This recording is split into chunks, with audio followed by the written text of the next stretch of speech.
How is everybody doing? And welcome back for another Strength Chat episode.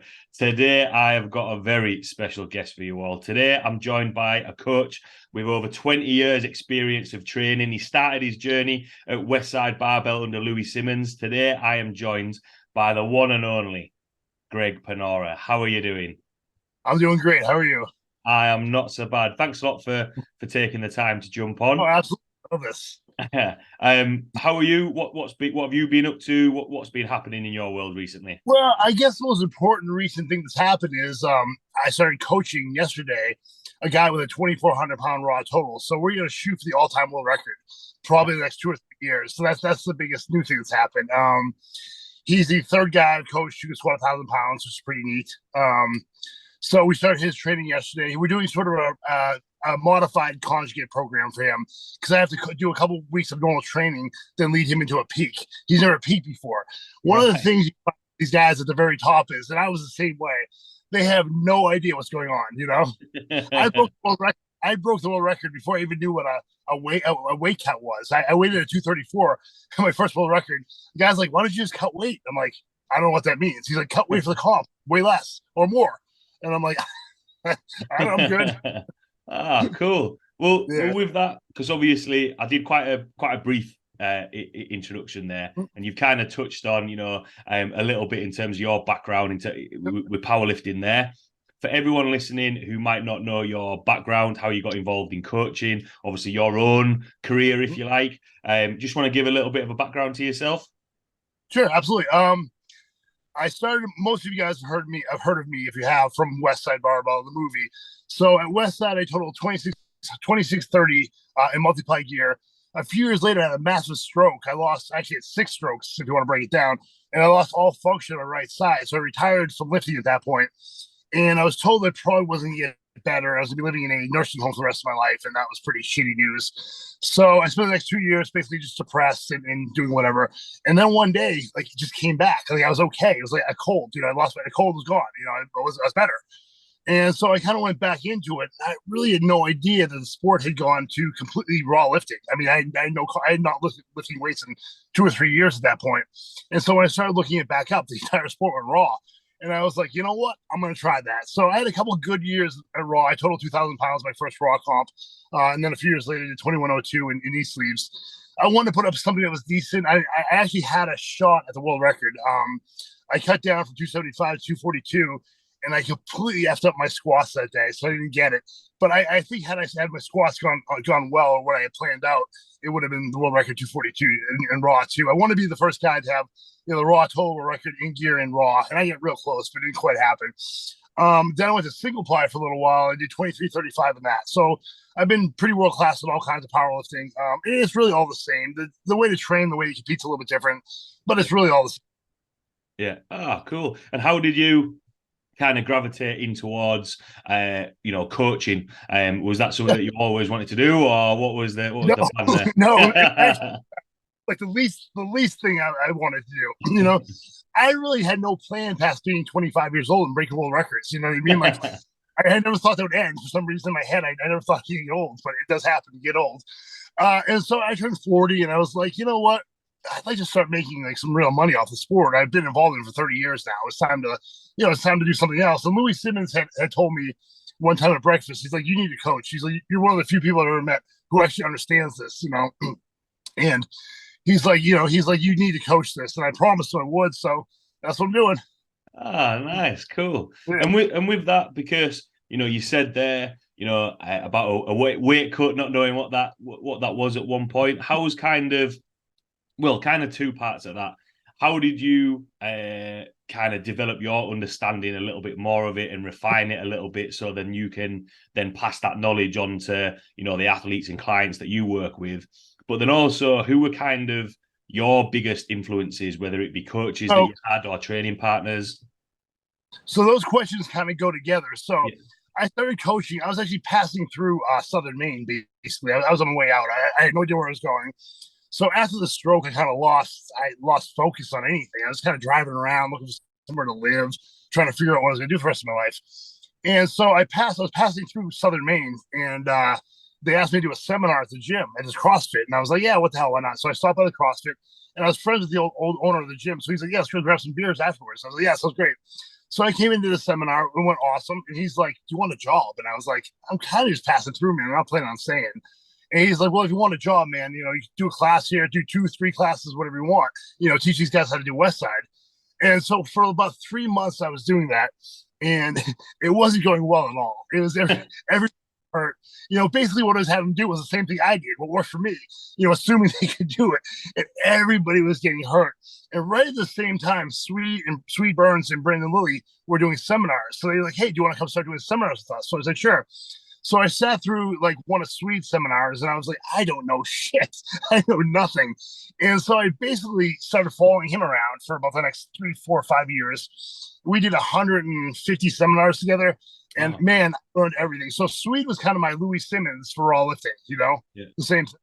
It's an incredibly smart guy who believes in you. That's all you need, is somebody smart who believes in you. You'll be successful.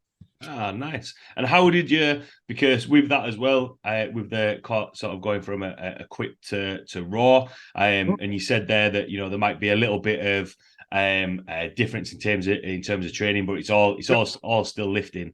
How did you kind of bridge that gap? Take what you knew from raw, take what you knew from equipped, and put it into raw, and find that balance. The big difference between raw and geared lifting is in gear, you can't really do volume. That's why conjugate and Westside makes so much sense, because you only really do a maximal single. And you can't just walk in the gym and bench press, squat, and deadlift a maximal single every week. You make progress. So Louie found a way in switching movements. But when I went raw, we were doing the same movement every session. We were always starting out with a squat, bench, or deadlift. And we were doing it, with 5 pounds a week, just basic, simple periodization. And it worked out beautifully. And so that's how I run my team now. There's definitely some Westside stuff in there. Yeah. But it's just regular periodization. I don't talk much about my programming because it's really kind of boring, but it produces champions. So I'm down with boring if I produce champions. Yeah, absolutely. And is that because you're touching on the programming side of things? Because I think everyone can look for that secret sauce. Somebody must be thinking, especially beginners, because for powerlifting, that's blowing up as a sport right now. Right. And a lot of people might think that, maybe these lifters aren't showing everything that they're doing. Have they got a magic formula? Whereas, how was kind of your approach to that when you're maybe taking on beginners or people who are just getting involved in lifting? Honestly, I really wanted to coach beginners. Like, that's what I sought out to do. Really older people. I was making a lot of progress in my CrossFit, working with guys that are like 55 years old. I had a 55-year-old guy benching like 400 pounds in here who had never lifted weights before. And so the goal was, a businessman I was coaching was like, hey, man, you need to put this stuff online. I found you a site, blah, blah, Train Heroic. And I was like, sure. And so I started running that, and no beginners signed up. Everybody that signed up was a badass. And so I said, you know what? We're just going to run it the same way we did otherwise and see what happens. And man, it worked out beautifully. I've coached pretty much every 2,000 pound total in Maine, a bunch of Mass, New Hampshire, too, Connecticut. I have people all over the fucking world. So it works beautifully. Yeah, nice. Beautifully. And with that sort of, how have you refined that over time and made tweaks and tweaks and adjustments? Yeah. It's become simpler over time. So our programming went from being somewhat complex into being, over the course of 10 years, becoming really, really, really simple. And that was like the most simple program you can imagine. But it works so well.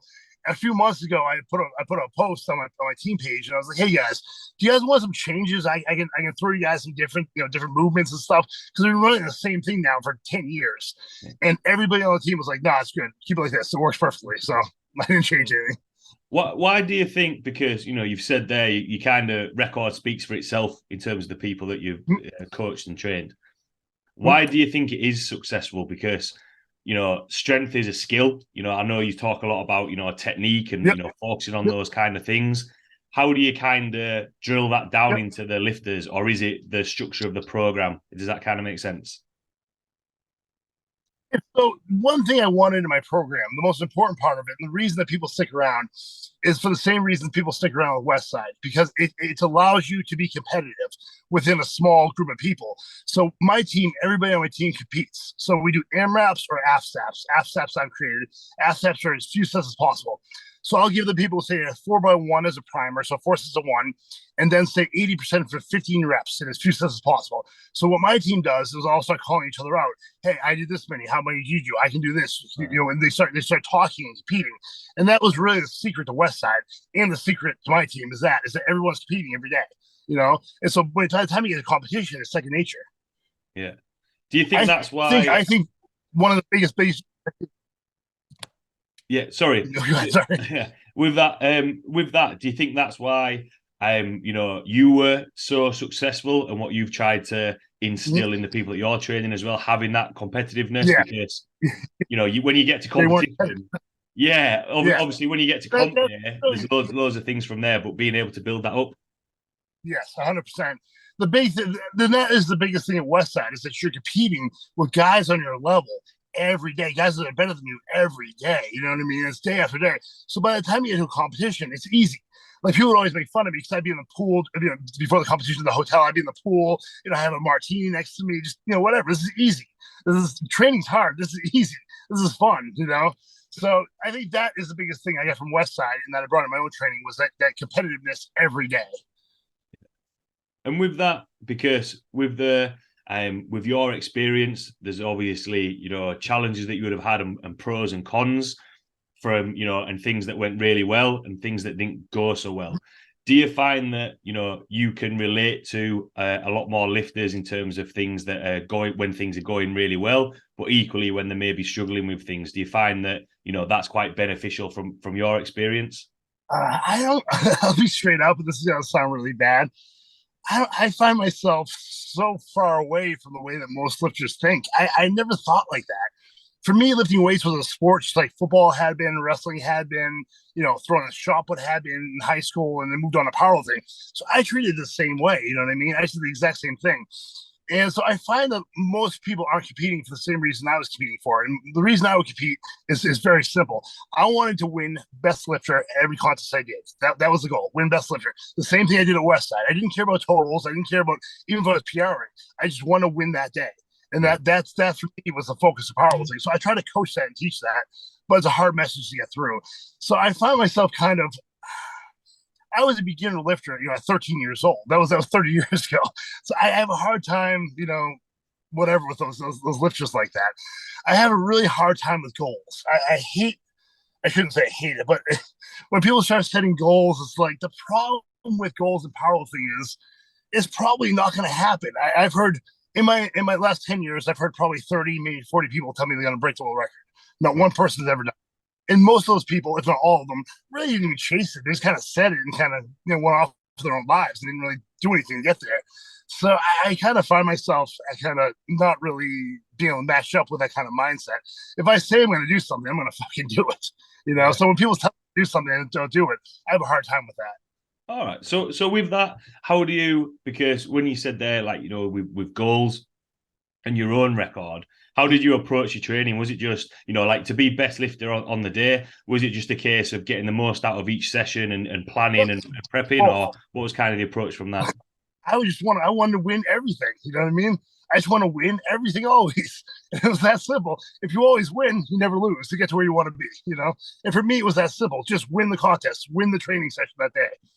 Make somebody buy you lunch afterwards. Like, for me, it was that simple. I was having fun.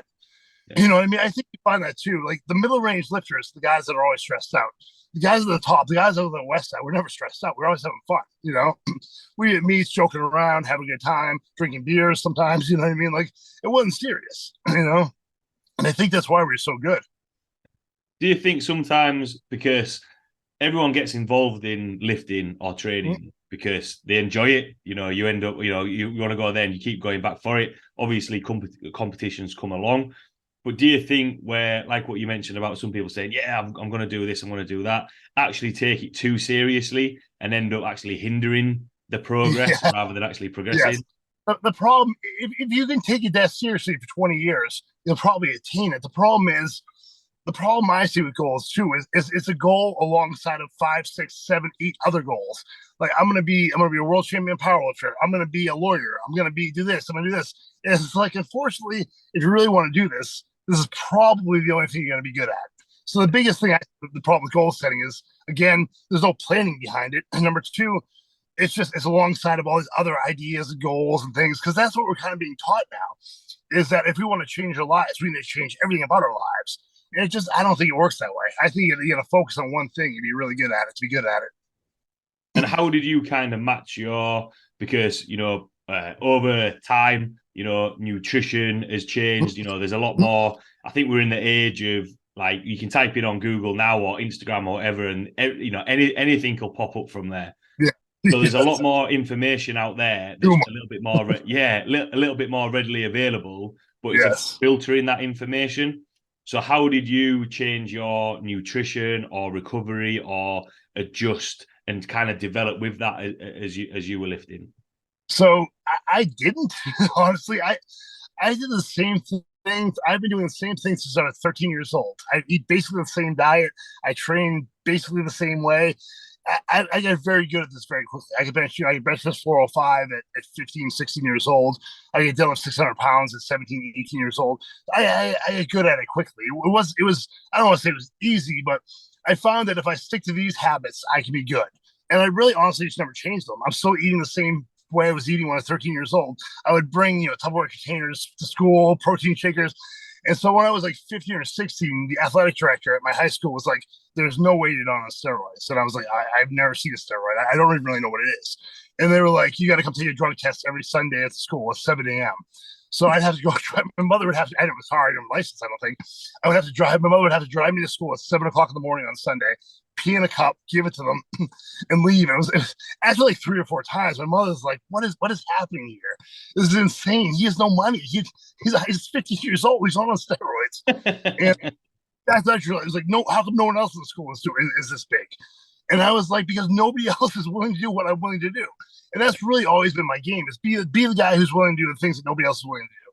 And that's how I become at it, Yeah, definitely. Because it's that thing of, like what you say, when you're going to do something, there's got to be that routine, like what you say, finding those habits that work for you. Yeah, I think a lot of people, can do it for a certain amount of time and then and then drop off. What's kind of kept you going with that and kept you, knowing that is it just because it works and you've got results from it? So, honestly, I am diagnosed with obsessive compulsive disorder, so OCD. So I love it. I love it. And rules and things, you know what I mean? I survived so well under that kind of lifestyle, so it made perfect sense for me. And I like looking good. I like having muscles, and for me, it's that important. Like I am unwilling to trade anything for it. So if I have to eat 7 or 8 times a day, I'm completely willing to do it. It's fine. I don't mind doing it. I've been doing it for so long. I honestly don't really know any other way to live. It's just what I've always done. Yeah. So at this point, it seems like second nature. It's not hard. It's just what it is. Yeah. So it's expensive. And I spend. Yeah. I got off the food. I have to eat. I generally, for me, have to eat way more food than anyone else does. Like when I was at Westside, I was eating way more food than the super heavyweights were. Because for me, it's so hard to get big. I'm from a very small. My mom and my dad are both tall and skinny. They're both 6 feet tall, 6 feet plus. My mom's like 130 pounds. My dad's like 160. They're runners, and so. I think that for me, I need to eat way more food than anybody else.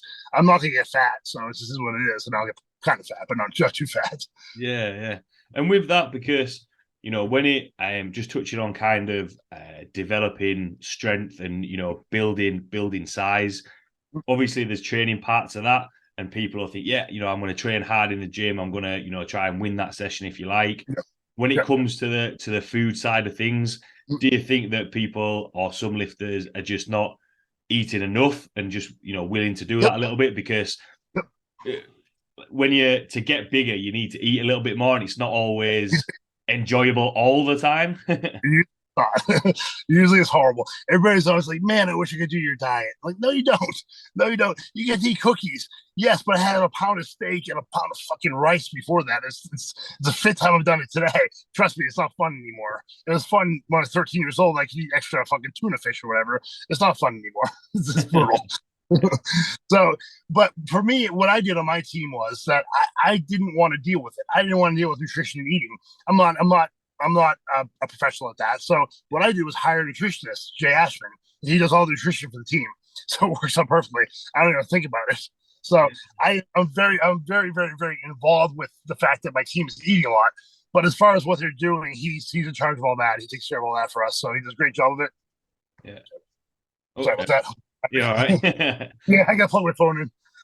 Yeah, no worries. I have a phone from like 1997. Yeah, I think that's a good point because nutrition is a big part of training, Huge, especially huge. whether it's performance, recovery, or getting bigger. Mhm. It's for all three.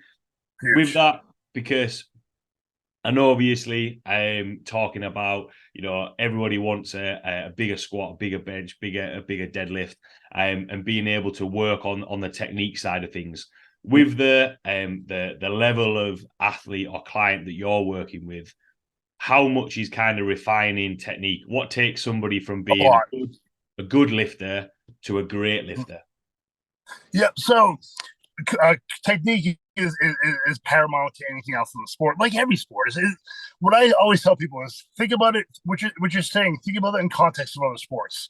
All right. Would you ever say that swinging a baseball bat technique is not important? No, of course not. It's the most important thing. So for us, it's everything. Now, everyone on my team is taught to lift weights the exact same way. They're taught the same setup, the same move, and taught to move the same. And for like 90% of my team, that's enough. For a few people, they need a little bit more in the individual coaching. I also employ 2 physical therapists on my team to work mobility stuff and movement. So for most people, all they need is those few cues to learn how to set up and understand where the body is before they start to lift. And if you do that, it's usually enough. But as far as getting to the top, yeah, I mean definitely gonna have to work on techniques and have to be perfect. But on top of that, it's really gonna be about your mindset. What's going on in your life. The biggest what am I looking for a word? The biggest pitfall, I guess, is time. Is that this is going to take 10, 15, 20 years. And so that's the hardest part is that you have to keep doing this over and over again. It's starting out down here and sucking at first. Everyone's going to fucking suck at first. They're not good at sports when you first start them out. So it's going to take 10 years before you're really at that level. And that's the problem. In that time, like I always tell people, oh, you think you're gonna get big and jacked up and not get a girl pregnant because you're going to. All these guys get big and jacked and look good. And so at the bar on Saturday, hey, nights meeting girls, and I was too, so I can't say anything. But like you're gonna knock up a girl, you're gonna get her pregnant, your career's gonna be over. There's so many little things, and most of them are good. They're not bad things. Like you're gonna join the army, you're gonna go off to college, you're gonna do this, you're gonna do that, start a new job. But there's gonna be so many things on the way to the top of this that are gonna absolutely destroy you. What I did was just I had a very easy answer to that. I gave myself 10 years. I had a 10-year period of time from 20 to 30 years old where I said, all I'm going to do is powerlift. I'm not going to be focused on anything else but powerlifting. I got my college degree too because I needed a backup plan. So, but while I was in college, honestly, I thought it was powerlifting. I did a minimal amount of work to get by. I did a graduate teaching degree.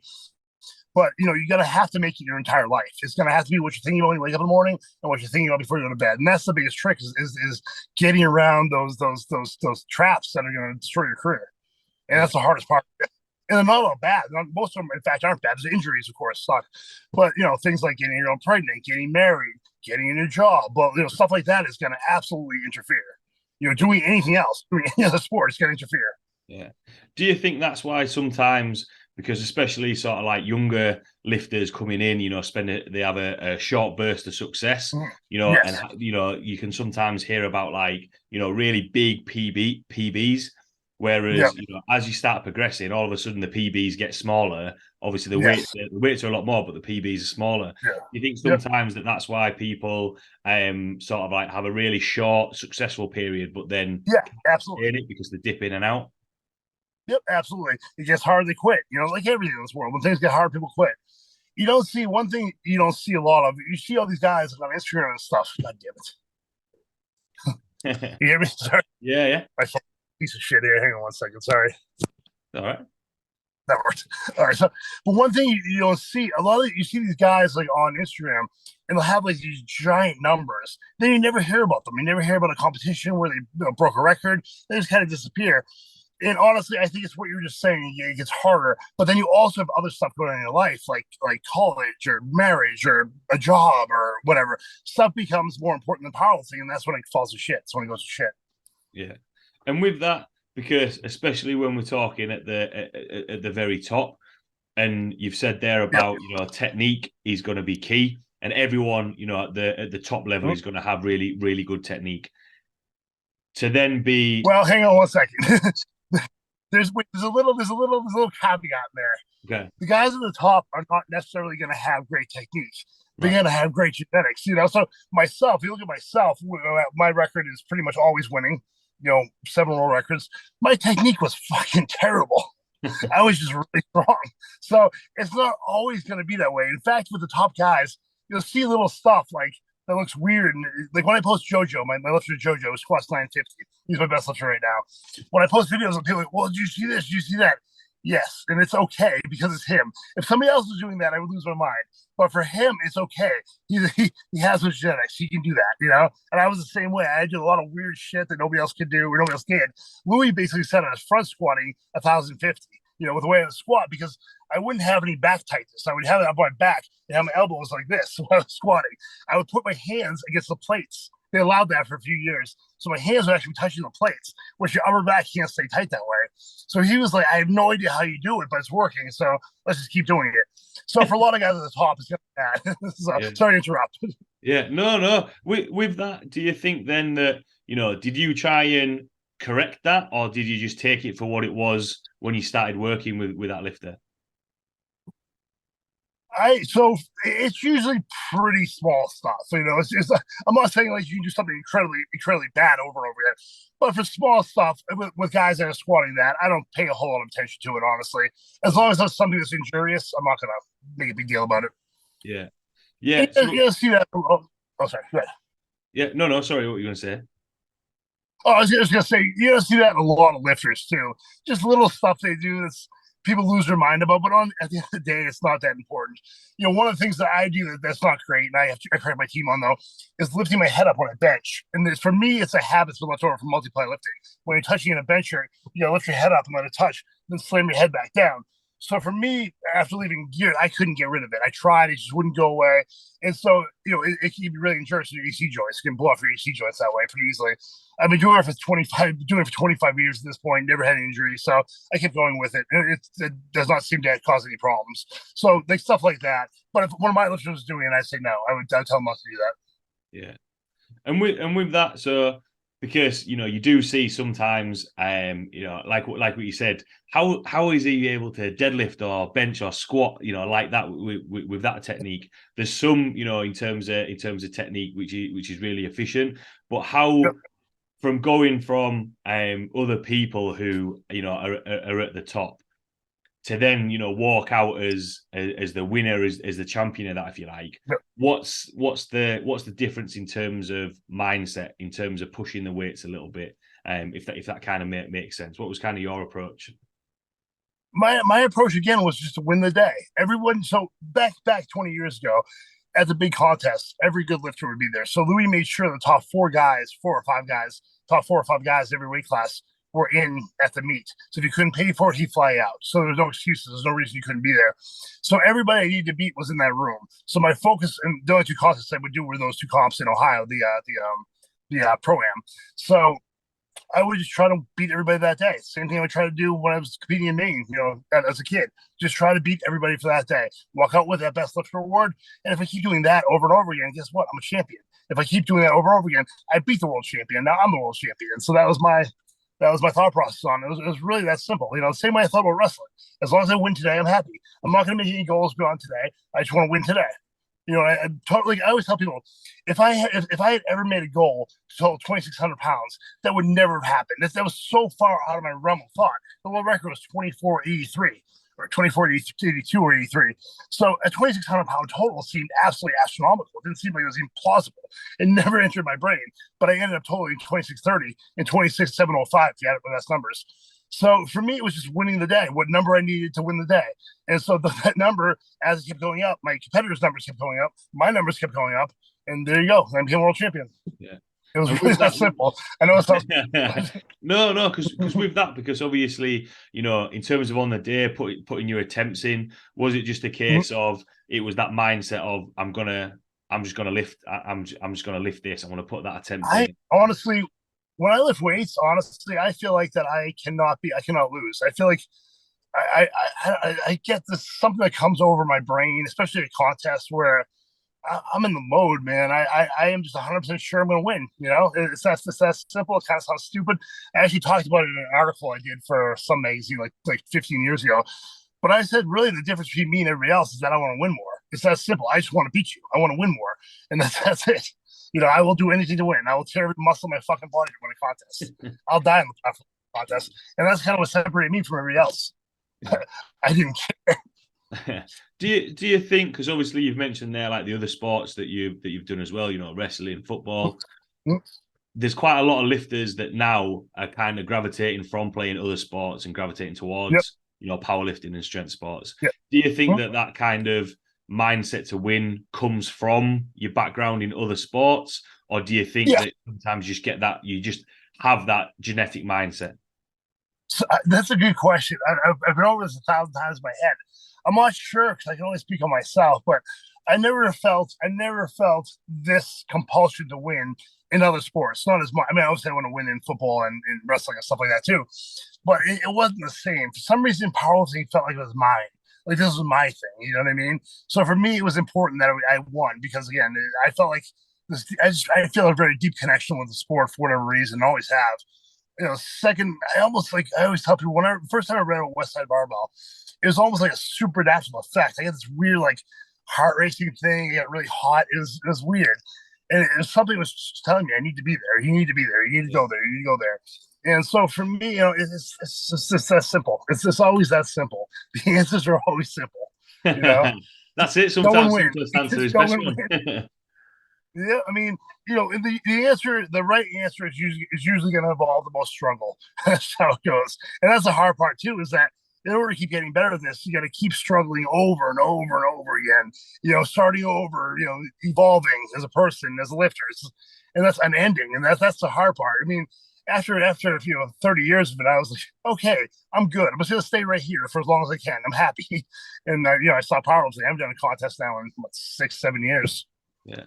And with that, how do you feel, you know, having not competed for, you know, the last 5, 6 years, from your experiences and kind of, you know, for the love of the sport, if you like, how do you feel kind of giving back to the lifters that you're working with? Oh, Do you kind of have still that same passion as what you were from competing? more, more, Right.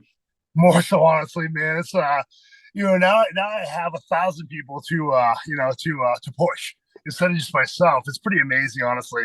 And and the reason I coach, I didn't really get to it. The reason I coach, the reason I'm good at coaching, I love coaching, is because I can apply the same mindset and the same need to win to my own lifters to get the same, well, almost the same feeling out of it. You know, like when JoJo squatted 950 out in Texas a few months ago, like I hadn't felt that in a few years. Like my heart was in my throat. Like it was like so exciting. So I mean, yeah, you watch it and live, vicariously to them, and nostalgia and stuff like that. Like, yeah, it's wonderful. Yeah, nice. And with that, because obviously when you first mentioned about getting involved in coaching, you know, unsure it wasn't going well, you know, went and did some seminars, you know, Yeah. and learned from other coaches. If you could go back and tell the Greg just starting out, what kind of advice would you give him? For me personally, do exactly what you fucking did. Do it exactly the way you did it. I did it right. You know what I mean? There's nothing I wish I did differently. I did it right. I did it. It was like a movie. You know what I mean? I was the best lifter in Maine. Moved to Ohio. Became the best lifter in the world. It worked out exactly as I hoped it would, or exactly as I wanted it to, or would want it to. It was perfect. It was really a perfect story. It was amazing. So really nothing. I wouldn't tell myself anything. Maybe I don't know. I don't know. I think you're right. Well, with that, because obviously when you mentioned there, you know, feeling a need to go to Westside, and obviously the results speak for itself. What I wanted to kind of touch on there is, you know, you see a lot of people lifting in gyms become the strongest in the gym, but then Mhm. the training will drop off. And I'm a big believer in, Mhm. surround yourself with like-minded people. Mhm. And, if you're the cleverest in the room, the strongest in the room, go find a different room and push Mhm. yourself. Is that kind of, Find a different routine. Yep, yeah, exactly. is that kind of your mentality? Is that advice what you would give to other lifters? Go and give it a go, because your kind of proof, 100%. it's kind of paid off. Yep, 100%. This is exactly the advice I would give. Get around better lifters. That that that that mindset to be the best has to be something you're thinking about. You have to want to be the best in every room you're in. So go find the best lifter in your state. Go train with him. Even if, like, before I moved to Ohio, I would drive an hour and a half at 7 o'clock at night after I got out of work. I would drive an hour and a half out to Lowell, Mass, to train with these guys because they're the best lifters in the area. They're the guys that do the most, and so I figured I get the most out of that. So I drive an hour and a half in traffic to Lowell, Mass every night, then drive home. I wouldn't get home till 11 o'clock, 12 o'clock, and I do the same thing again, 4 or 5 days a week. And so that has to be the way that you think if you want to be good at this. There's no side roads, there's no easy answers. It's just time and being around people, learning from people who are better than you. And that's the whole thing.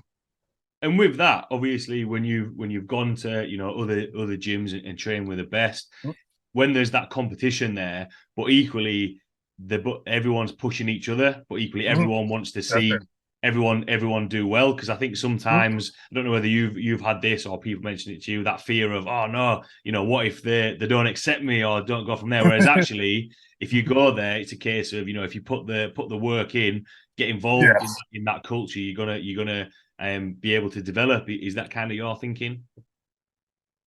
100%. Yeah. It's called the power of expectation.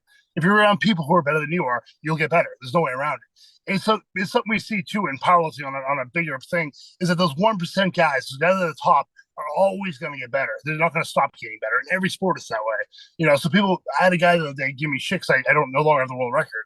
And I'm like, what do you think's going to happen? Like, it's been 15 years. Like, somebody's going to break it at some point. That's the evolution. Doesn't happen, the sport stops. Like, you don't want that. No, I don't want that to happen. Yes, I'm happy somebody broke a world record.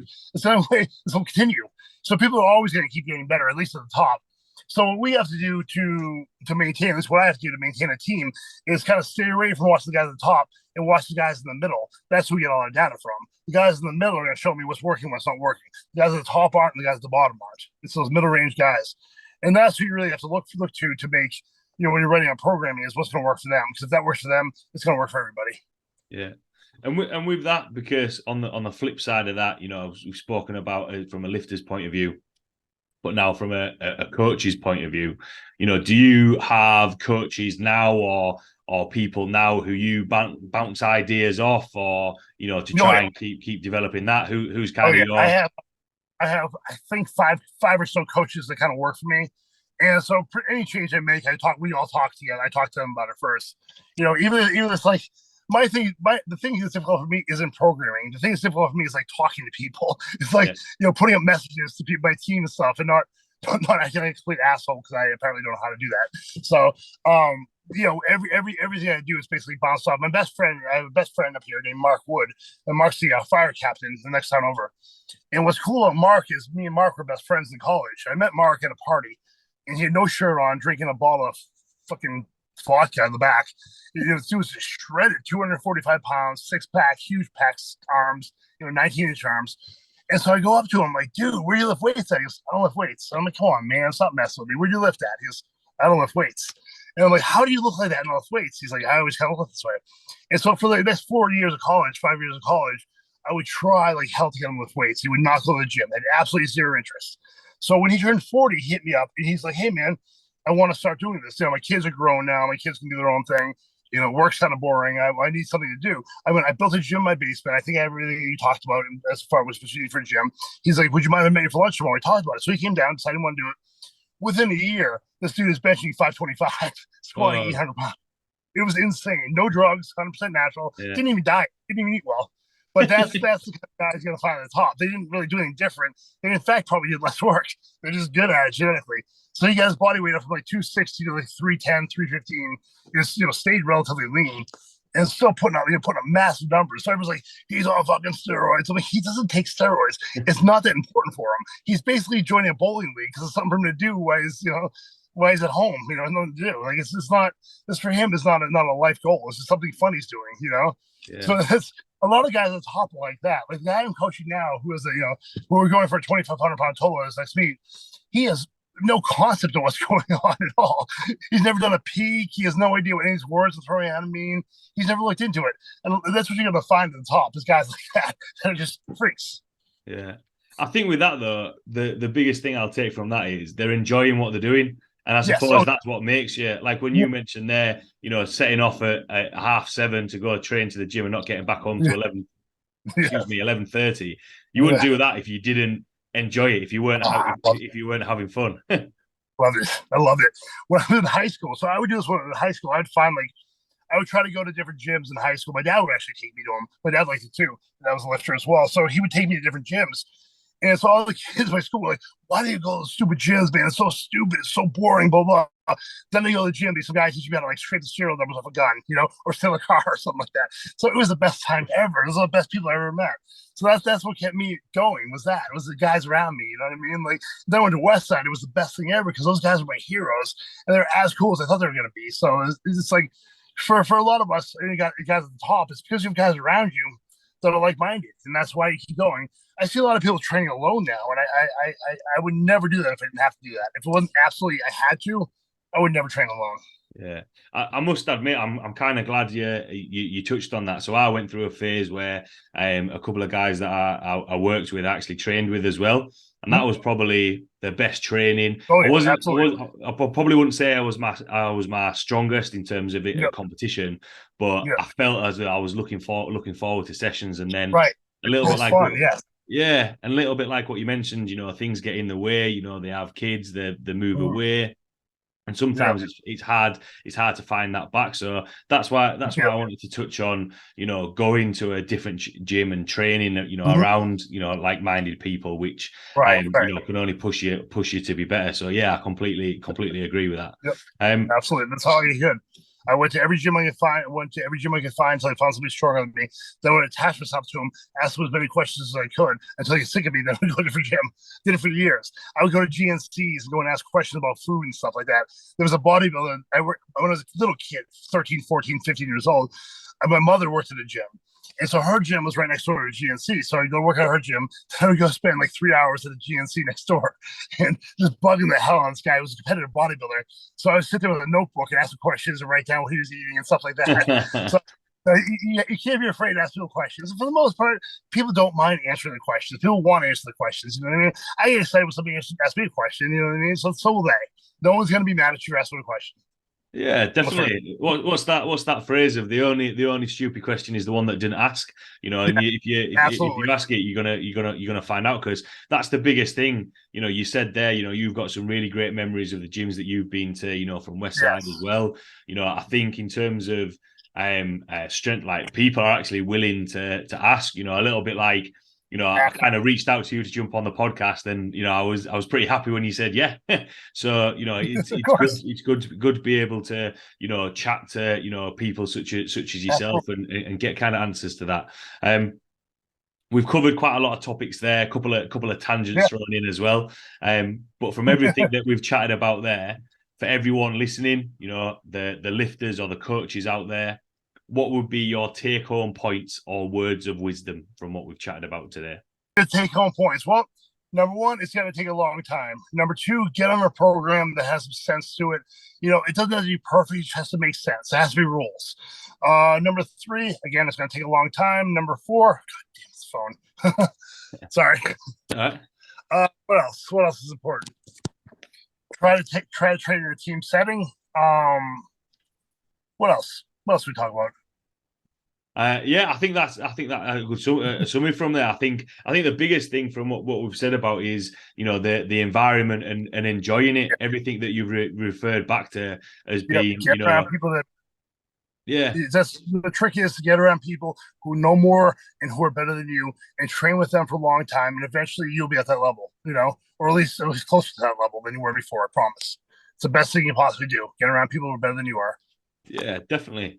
So with that, for everyone listening, and for everything that we've spoken about today, if anyone has any questions about what we've spoken about today, I want to reach out, see the content that you put out there, or reach out to you and train with you. Where could people find you or reach out to you? The best way is probably Instagram. My name is Big Poppy Panora. You can do a free week trial on my team. It's right in the bio thing there. Just click on the free link, the link there, and you can do a free week. Yeah, get a hold of me, please. I have a great team. I have an amazing community.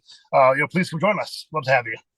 Nice, awesome. Well, thanks a lot, Greg, for taking the time to Thank jump you, on. Appreciate Really it. enjoyed chatting with you today. I enjoyed it too, man. Thanks a lot to everyone listening, and I will see you all next week.